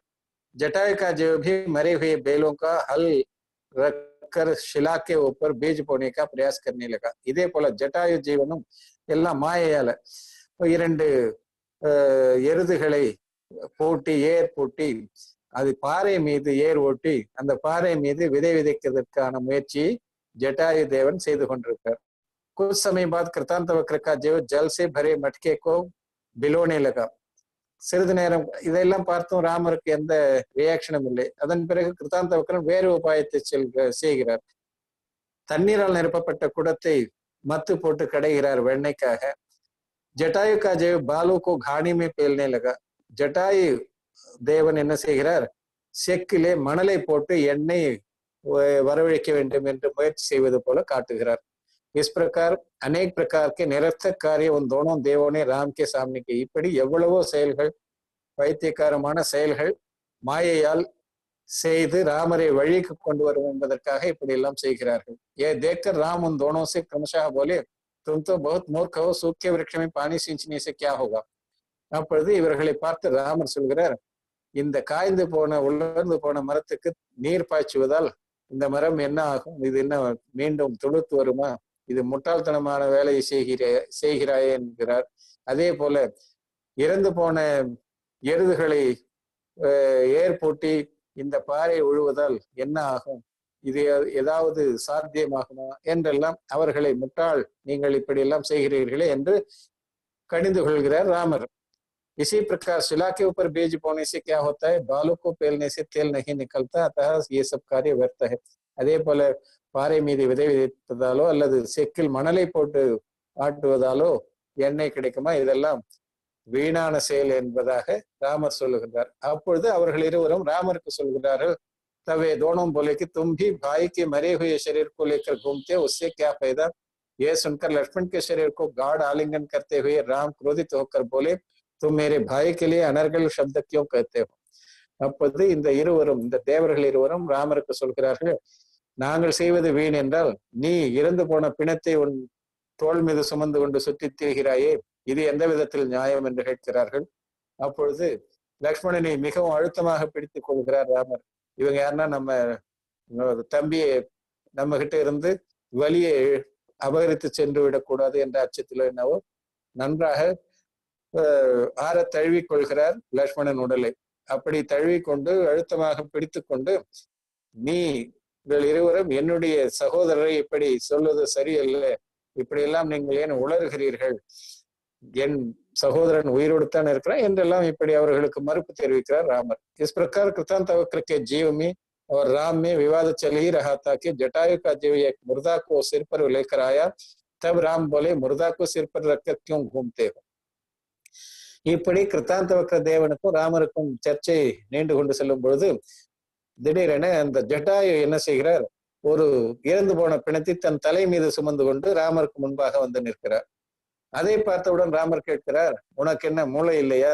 இறந்து போன பிணத்தை தலை மீது சுமந்து கொண்டிருக்கிறாய் என்று கேட்கிறார். तो जटायु का जो बोला कि तुम तो प्रवीण हो, तुम क्यों प्राण रहित लक्ष्मण के शरीर के लिए घूमते हो. अपना तो पहाड़ जैसा दोष दिखता नहीं, दूसरों का अणुमात्र दोष भी नजर आता है. हम दोनों एक जैसे हैं, अतः मुझे तुमसे अधिक प्रेम उपजा है. वृथा काम करने वाले हम लोगों में तुम मुख्य हो. हम उन्मत्त हैं और तुम उन्मत्त के सरदार हो, इसलिए हम तुम्हारे पास आए. அப்பொழுது அந்த ஜட்டாயு சொல்கிறார், நான் பிணத்தை தலையில் சுமந்து வருகிறேன் என்றால் அதற்கு காரணம் நீதான். நீ எப்படி ஒரு பிணத்தை தோள் மீது சுமந்து கொண்டு திரிகிறாயோ அதை பார்த்துதான் நானும் இந்த பிணத்தின் மீது எனக்கு ஆசை வந்தது. எனவே நான் இந்த பிணத்தை சுமந்து கொண்டிருக்கிறேன். ஆக நீயும் நானும் இப்பொழுது ஒரே மாதிரி தான். உனக்கு எப்படி பித்து பிடித்திருக்குது அதுபோல் தான் எனக்கும் இந்த பிணத்தின் மீது பித்து பிடித்திருக்கிறது. நாம் இருவரும் ஒருவர்தான். இன்னும் சொல்ல போனால் எனக்கு வழிகாட்டி நீதான், எங்களுடைய சர்தார், எங்களுடைய தலைவன் நீதான். தலைவன் படி நாங்கள் செயல்படுகின்றோம்.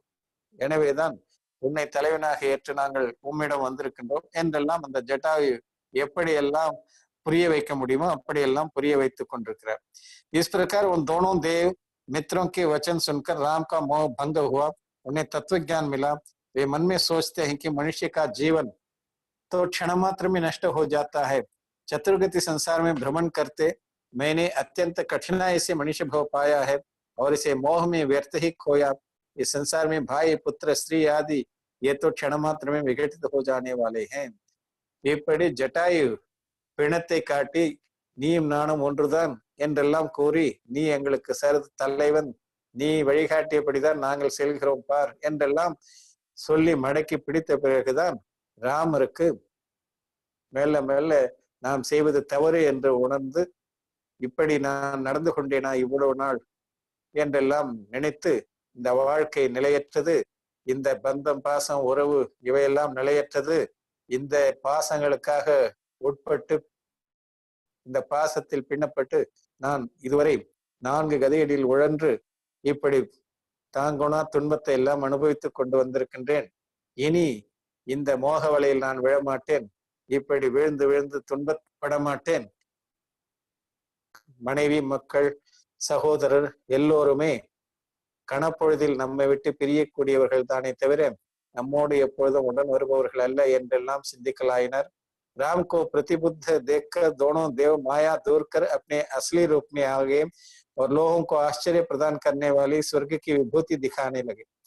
அதன் பிறகு ராமர் ஓரளவு தெளிவை பெற்றிருக்கிறார் என்பதை அறிந்ததும் அந்த 2 ஜட்டாயு மற்றும் கிருத்தாந்தவக்ரன் இருவரும் தேவ உருவில் வந்து ராமரிடம் பல்வேறு விதமான வைபவங்களை, சொர்க்க சம்பத்துக்களை எல்லாம் காட்டுகிறார்கள்.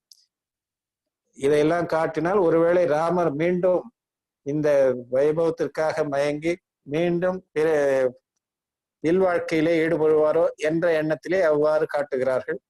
फिर राम बोले, அதையெல்லாம் பார்த்த பிறகும் கூட ராமர் சொல்கிறார், आपने इतने दिन राज्य किया और सुख पाया तो राम बोले, राज्य में काहे का सुख, यहाँ तो अनंत व्याधि है, जो इसे तजकर मुनि हुए वे सुखी हैं, पर ये तो बताओ महासौम्य वदन तुम कौन हो और तुमने किस कारण मुझ पर इतना उपकार किया है। तब दोनों ने कहा कि मैं जटायु का जीवन जो तुम्हारे द्वारा दिए गए नमोकार मंत्र से 4थे स्वर्ग में देव हुआ और ये आपके सेनापति कृतांतवक्र का जीव है.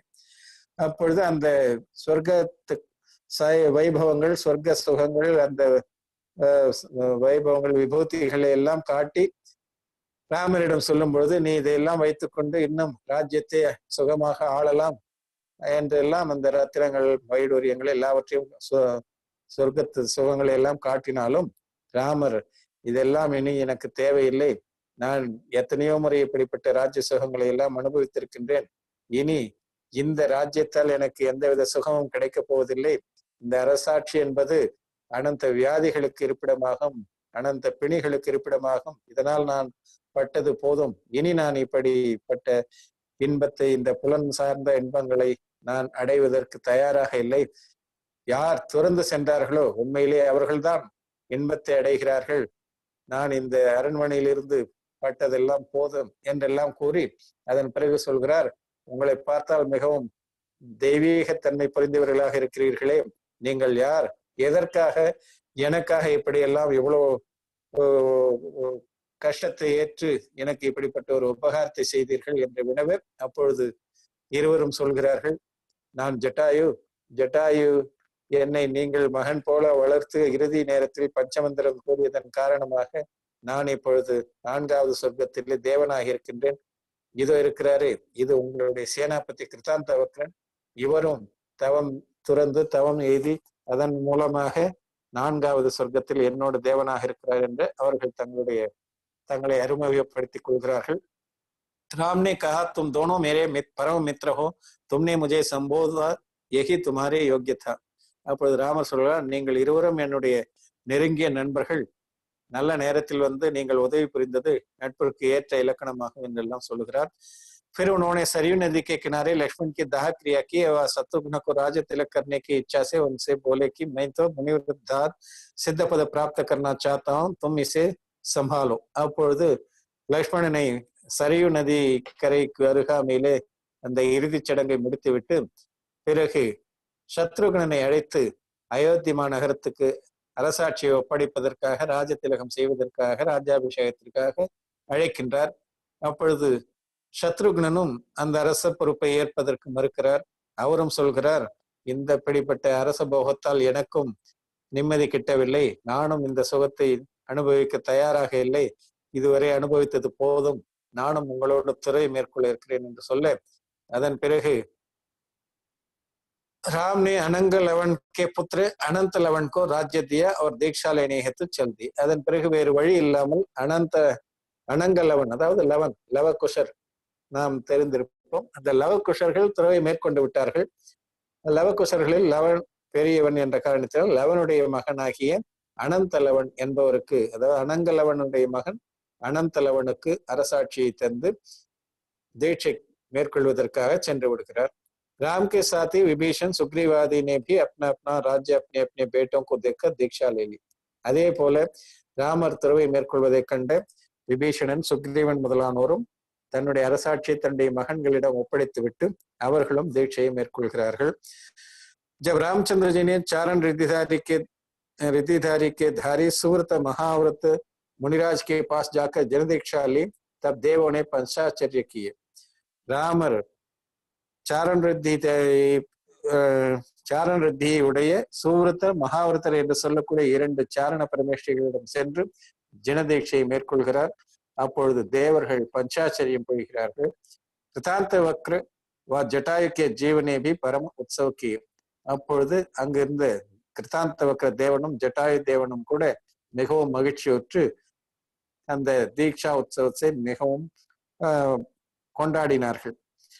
राम के अधीनस्थ अन्य विद्याधर भूमि गोचरी सभी राजा मन में विचारते हैं कि जब पृथ्वीपति राम पृथ्वी को त्याग कर मुनि हुए तो हमारा तो क्या परिग्रह है, जिसके लोभ से हम घर में रहें. इस प्रकार राम के साथ साथ 16,000 से अधिक राजा मुनि हुए व 27,000 ராணியா ஆரியக்காயும் हुई.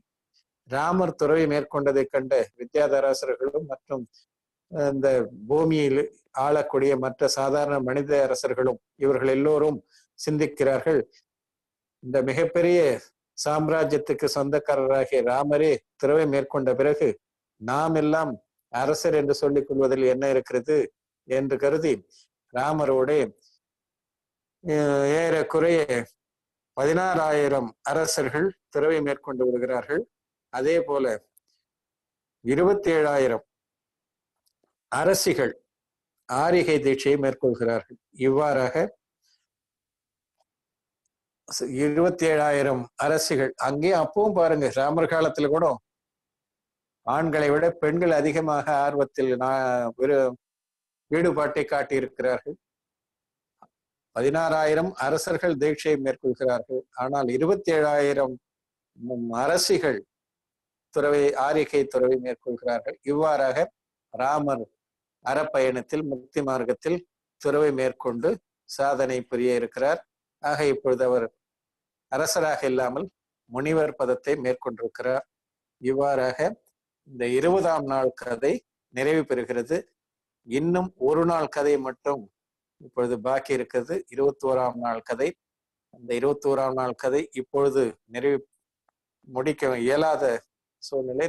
காலம் ஏறக்குறைய 5 நிமிடம் அதிகமாக ஆகிவிட்டது என்று சொல்லலாம். எனவே இந்த 21ஆம் நாள் கதையை நாளைய வகுப்பில் நாம் இந்த கதையை வைத்துக் கொள்ளலாம். ஒரே ஒரு நாள் கதை தான் மீதம் இருப்பதால் நாளை நாம் 3:30 மணி அளவிலேயே இந்த வகுப்பை துவங்கலாம். ஏறக்குறைய 1 மணி நேரத்தில் முடித்து விடலாம். 4:30 மணியோடு கூட நிறைவு செய்து விடலாம். எப்பொழுது முடிகிறதோ அப்பொழுது இதை நிறைவு செய்து விடலாம் என்று கூறிக்கொண்டு இன்றைய ராமாயண கதை இதோடு நிறைவு செய்கிறேன். திங்கள் மும்மாறி பெய்கை திருவரம் வளர்க செங்கோல் நன்கெனிது அரசனாழ்க நாடெல்லாம் விளைக மற்றும் எங்குள அறத்தினோரும் இனிதூழி வாழ்க எங்கள் உங்கவன் பயந்த நன்னூல் புகழொடு பொலிகமிக்கே.